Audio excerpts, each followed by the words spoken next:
Chesil Beach, probably one of the best places in the world. The ferocity of the wind literally stood here as you go over the ridge and see the sea for the first time can be so strong that it can knock you over. Standing on the beach is literally man versus nature. I'm high up next to St Catherine's Chapel and it's really bad here. I've fished on Chesil Beach before with my dad and you can have some success, but on a really windy day it really does blow the cobwebs away. Chesil Beach is a huge shingle beach. It's not sandy and it's not the sort of place where you'd set up a parasol in summer. Most tourists go towards Weymouth for this, but it is one of the most important sites for nature on the south coast. Behind Chesil Beach is a shallow tidal lagoon known as the Fleet, and they are both special scientific sites of interest. Geographically, much more intelligent people than myself have argued for centuries what Chesil Beach actually is. Some claim it's a tombolo, a narrow strip of land made from shingle that connects an island, as in Portland, to the mainland.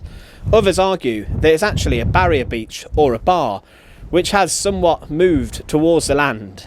But regardless of what it is, it's one of the most dangerous and perilous beaches in the whole of Britain. Out there to sea are a huge number of shipwrecks, vessels throughout the centuries that have ran aground, and the sailors in some cases succumbed to their fates on board their ships in front of Chesil Beach, or even on it. It was labelled by celebrated poet and author Thomas Hardy as Dead Man's Bay. As a ship would travel up the English Channel, to be safe they had to get past Portland Bill, the lighthouse which is some distance over there. However, the wind and tide would often push boats towards Chesil Beach and they would then run aground there. This became so much of a problem that local fishermen actually developed their own vessel, known as a leret, to withstand the conditions of Chesil.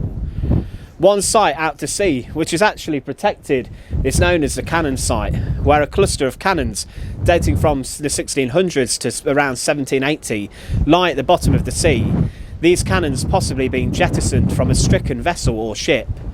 There are images too of ships being washed onto Chesil Beach, and then the sailors being dragged into the sea, trying to rescue their vessel.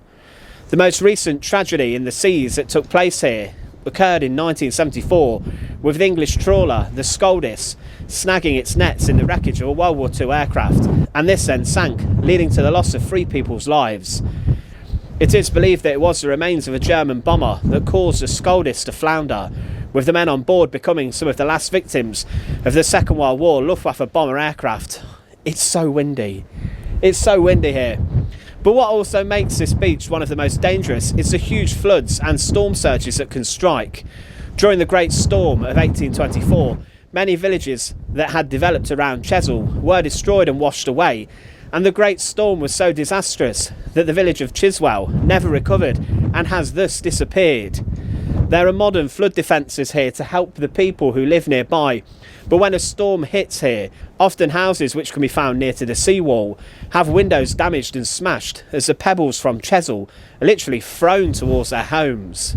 As a kid, I was always told under no circumstance should I enter the sea or the water here, and I've seen people swimming in the water before, even kids, which in my opinion is probably a little bit foolish. There is a very strong undertow and the waves here are so strong, meaning that someone can be whisked out to sea very quickly. Also, the shelves on the beach that can be viewed at low tide also show how quickly the sea gets very deep. Within a matter of seconds, you can be very quickly out of your depth, coupled with the strong undertow, and you could be in serious trouble. The waves here are something also that must be witnessed. They can be huge and incredibly strong, and have known to engulf someone stood on the edge of the water if they can't move quick enough. Sometimes it's hard to get your footing on Chesil too, as the pebbles can be very slippery and give way. One concerned visitor to Chesil Beach wrote to a local newspaper, "I'm quite concerned about the number of locals and holidaymakers that seem to assume that swimming off and onto Chesil Beach is quite safe. It is one of the most dangerous places to swim in the UK. Despite this, there are no flags, no warning signs, no lifeguards whatsoever. What does it take for the warnings to be issued before holidaymakers are made aware of the danger of this very lovely but deadly beach?"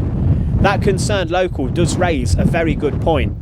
It would be impossible to monitor the whole of Chesil Beach by lifeguards because it runs the length of 18 miles. It would be impossible to keep an eye on everyone who sets foot on the beach, but the local authorities trust people's judgment, and they trust that people will use their common sense. Sometimes, though, common sense is somewhat lacking for some. In 2015, a man was photographed walking into the sea here, and people witnessed him, and they knew he could very easily have been swept out. In the culture that we live now, it seems that people are too willing to risk their lives for the sake of a good photograph to then put on some social media site. With every storm, the face of Chesil Beach changes.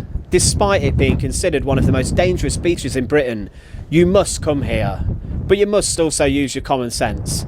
It's a place where you certainly should not enter the sea, but just admire the ferocity and immense shock and awe of Mother Nature. If you do come on a windy day like today, you'll know exactly what I mean, and I apologise if the camera's been shaking. When you get over the embankment and face the sea here, the power really does hit you.